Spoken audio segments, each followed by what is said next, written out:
Hi, I'm Zoe and this is Jewel. Just a quick reminder that I'm not a professional horse trainer and anything you see in my videos is intended as a guide only. I always recommend advice from professional horse trainers. Have a great one, enjoy the video.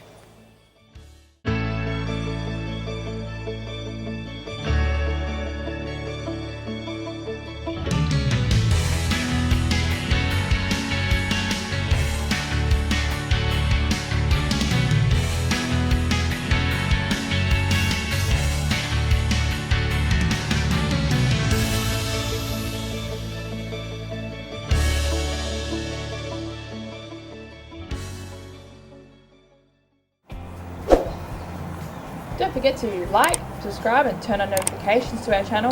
Drop a comment below, let us know what you'd like to see. So a little fun thing that I've been doing with Jewel a lot lately is essentially asking my horse to stay. Kind of like a dog waiting for its food.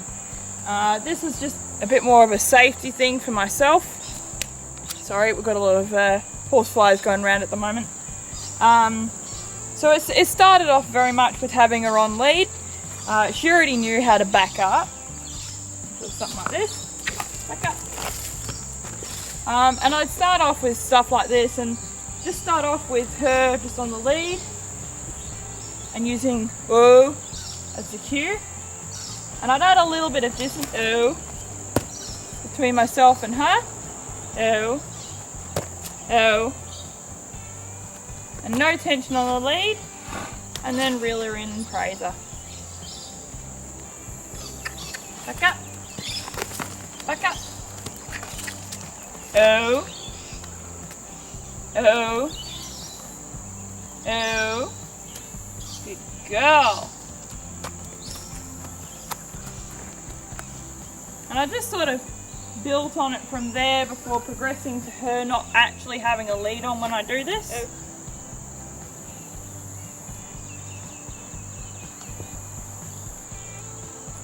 Oh. Back up. Back up. Oh. Oh. Oh. Good girl. Okay.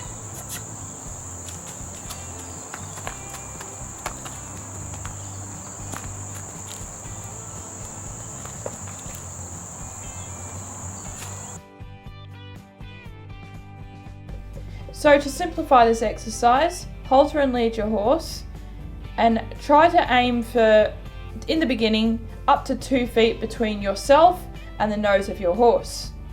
I found it effective to also add the verbal cue at this stage. At first, just a few seconds is all you're asking. When you achieve your horse staying put for even just a couple of seconds, aim for stepping forward to your horse to praise as opposed to bringing them to you to begin with. With Jewel, I found this method to work to get her to stay put rather than to keep thinking she can follow me. As your horse learns to stay put and your confidence in yourself and your horse grows, you can add in more time and distance before releasing them and giving them that praise. Jewel was taught how to do this both on and off lead simultaneously once she learned how to stay put. I was then able to use it to ask her to stay put while I put down her bucket and then release her for her food. As you can see here, Jewel tested that boundary to see if she could get away with following me. All I did was corrected her, got her to do it again, and then once she stayed put, then there was the release.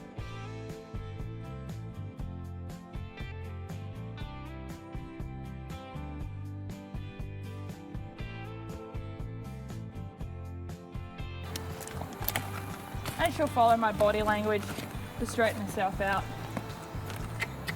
Back up.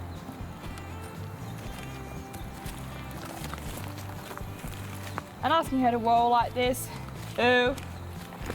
I can use this in liberty work a lot later on if I chose to do liberty work. Ooh. Because I can then train her to come when I ask her to. Ooh. Okay.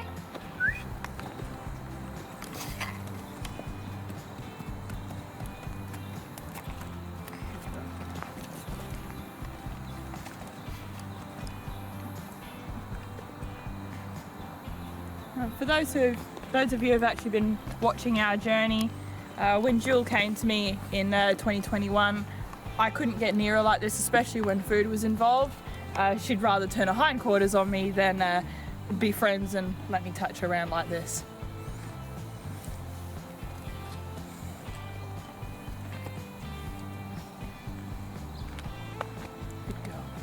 That last clip was actually shot 2 to 3 weeks after the other clips of this video.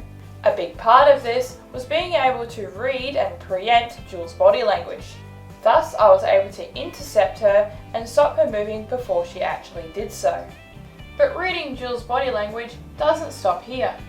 I can apply this to anything that I do with her, which allows me to change how I ask a certain behaviour. Some of you may be familiar with the phrase "there's more than one way of being right." The same applies with training horses or any other animal. One way of asking or doing a certain behaviour with one horse may not be effective with another. It's your job to understand how your horse thinks. So that's all for this session today, and we'll catch you in the next video. If you have any questions for myself or Jill here, drop a comment below and I'll answer it the best way I can in an upcoming Q&A video. See you next time.